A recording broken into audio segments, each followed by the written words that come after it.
G.O.D 創辦人楊志超過往撐過年輕人圍堵 DNG， 而對於雨傘運動，其實佢又有另一個睇法。我覺得嘢係社會係應該循序漸進嘅，係唔應該有革命嘅。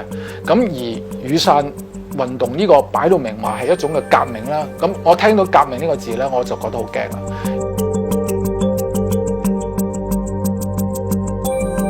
從楊志超過去大膽嘅創作，令人覺得佢會支持反叛、支持革命。但有網民就批評佢一早加入建制嘅團結香港基金，而家食盡兩家茶禮，佢其實又係點睇嘅呢？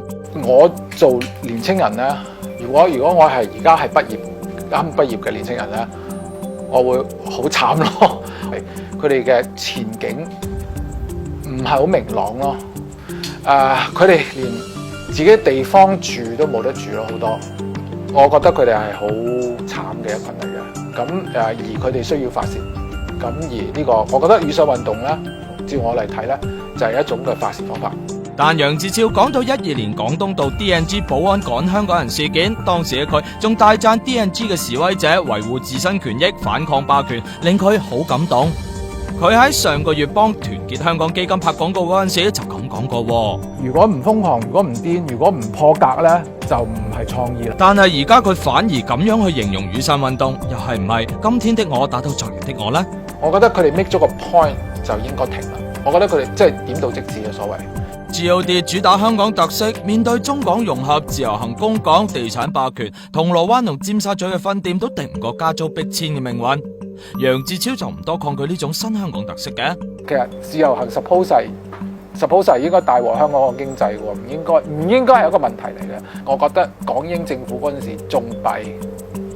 咁其實咧，因為而家個社會咧係比較以前咧，比較英國統治嗰陣時咧係叫透明咗。